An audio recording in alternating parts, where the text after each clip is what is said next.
Hello everyone, I'm Professor Paul Carrier of the Western Michigan University Thomas M. Cooley Law School. And what I'd like to do now is to provide some background information that would be relevant to the materials contained in Class 9 of the sales class. As you recall, last week we jumped back into Article 2, Sale of Goods, and we covered issues regarding formation, offer, acceptance, and how things are done up front in the formation phase of the contract's relationship with regard to the sale of goods. And of course, prior to that, for the previous 7 weeks, we were working on Articles 3 and 4 of the Uniform Commercial Code.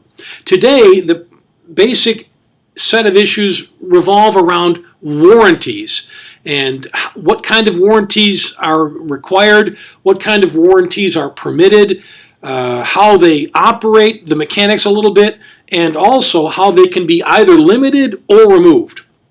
And so there is a lot of material for Class 9, but none of it is all that complicated, and it only really implicates about 5 to 7 code sections that are relatively easy to understand. And so I think that the primary goal, at least for purposes of this presentation, is to lay out or set out a relatively clear set of distinctions, because it will be these distinctions and your understanding of same that will help you guide how you think about a problem in front of you, and also which code section you would refer to should the problem arise. First, there is a very clear distinction between warranty of title, which deals with ownership, and warranties of quality. So one of them goes to whether or not when you buy something, the person is transferring to you the ownership right, yes or no. And you make certain warranties with regard to that. Can you disclaim them? Yes. It's not easy to do, but it's possible. But they certainly are part of the implied relationship when you go to a merchant, for example, and you're buying an item that the merchant typically deals with, and you really believe that you're going to get full title and not have a problem later. Okay? Second one, in contrast, are the warranties of quality. And they are your implied warranty of merchantability, your implied warranty of fitness for a particular purpose, and if the seller would in fact do so, any express warranties made in addition to these implied warranties. Okay? And so that was the express and implied warranties distinction, which you need to keep in mind.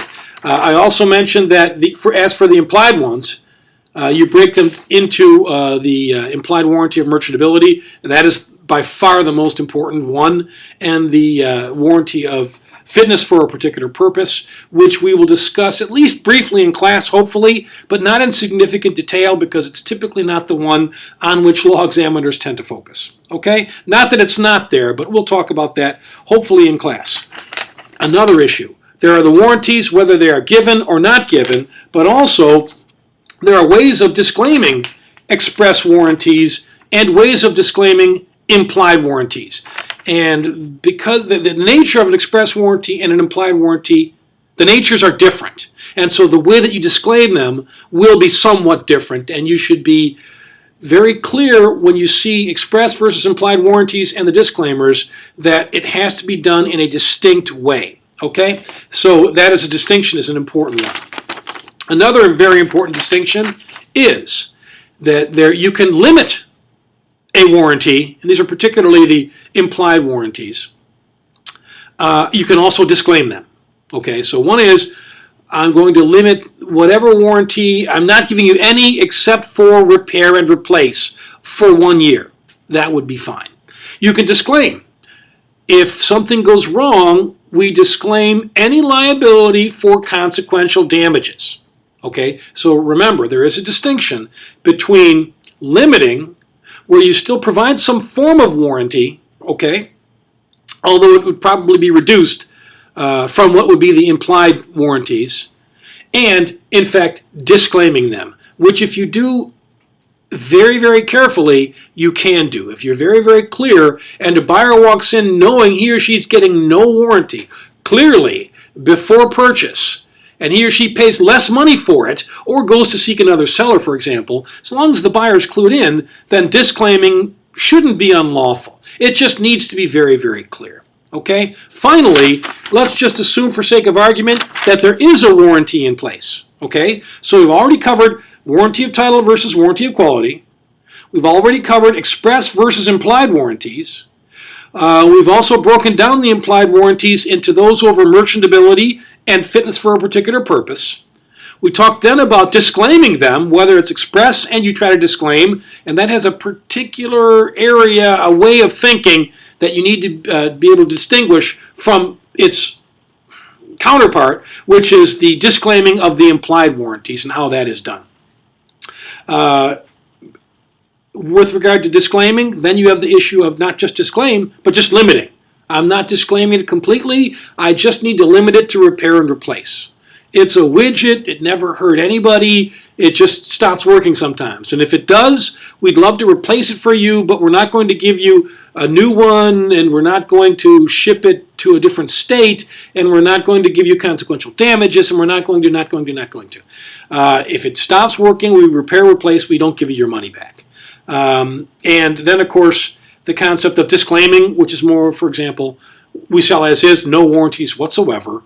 Or sometimes you have some warranties, but not others. A good example of one that is often disclaimed is consequential damages. If something goes wrong, that's on you. We'll take care of the thing, we'll replace it, we'll pay you your money back, but if you lose another contract, for example, because our part did not work, that is not our problem. We are telling you that up front. That is your risk.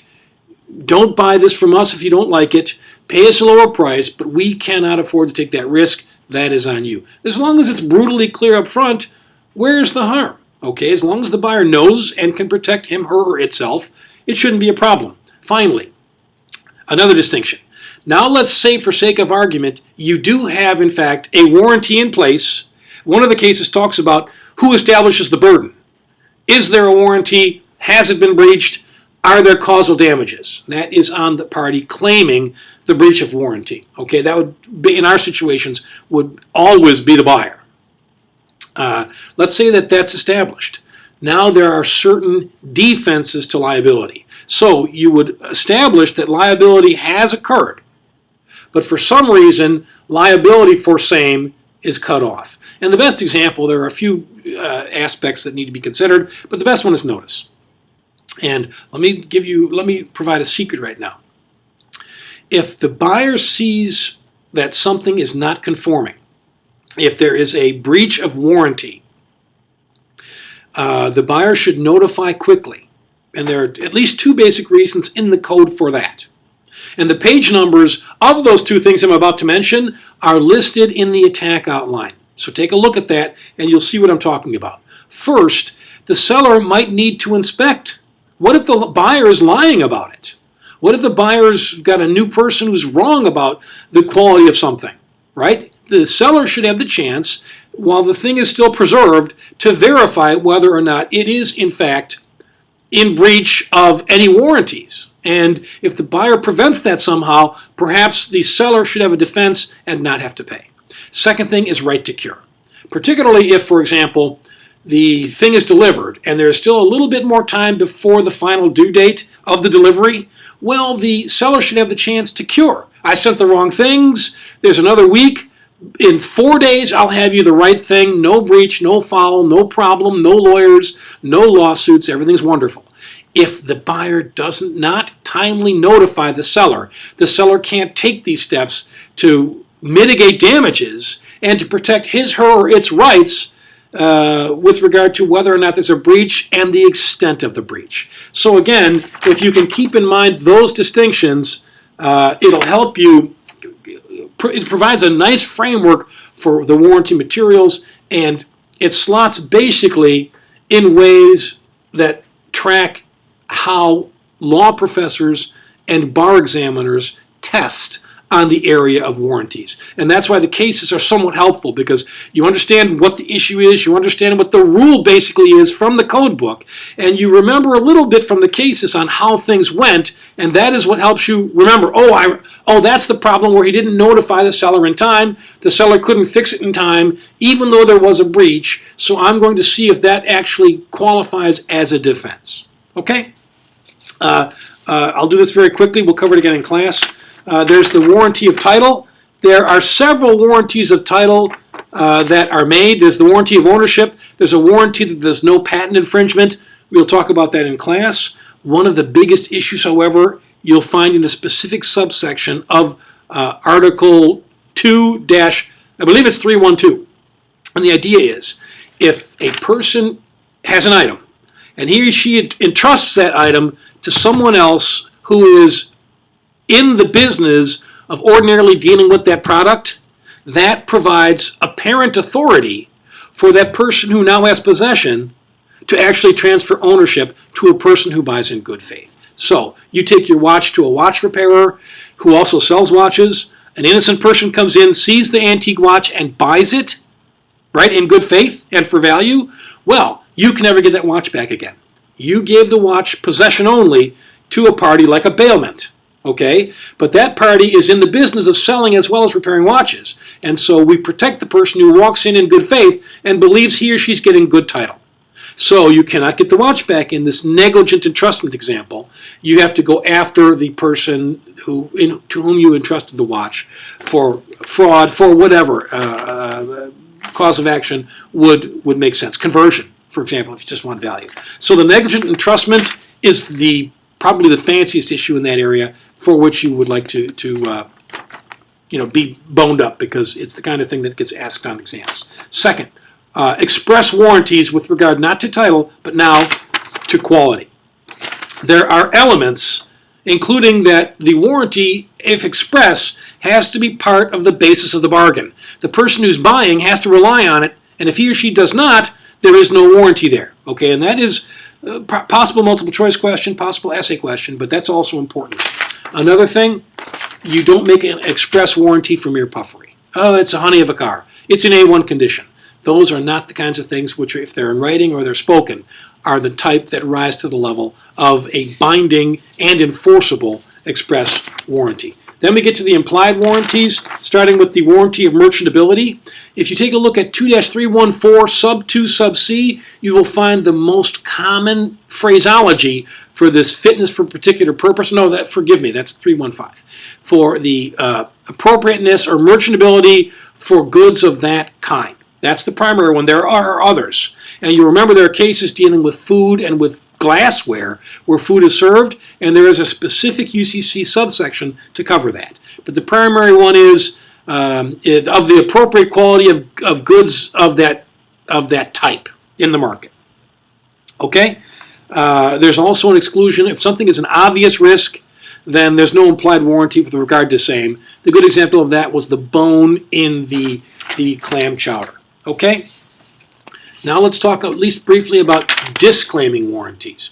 The problem with disclaiming an express warranty, can you disclaim an express warranty? Well, here's the funny thing. You don't have to make any express warranties. You can simply rely on the implied ones if you're a seller. If you make one, you should be bound by it, and you should not have said one if you didn't want to give one. You shouldn't have written one if you didn't want to give one, right? Because you're not required to. You do that to hook a buyer in and reel it in, okay? The problem there tends to always be, at least on exams, where someone makes an express warranty, oh, it's great, and it never blows up for 5 years, and then later puts in fine print a retraction. Well, but we're not responsible for consequential and other damages if it does blow up. And you see the big one, which is, oh, don't worry, this tire will give you great service for 5 years. And then somewhere snuck in there, there's this tiny language, but we're not responsible for any of it. So you see an express warranty and then attempt to disclaim it, and the courts really, really, really do not like that. So that would be the factual scenario you'd see in such case. Disclaiming implied warranties, a little easier. The key is notice, and it's got to be conspicuous. There's also the possibility of limiting a warranty. Typically, it's to repair and replace, so that you're not saying there's no warranty. You simply say that you're not responsible for things like consequential damages. And finally, if you find that a warranty has been established, there are some certain defenses that you have, and they deal with things like notice, privity, and we will cover that in class. Okay? I'll see you in class.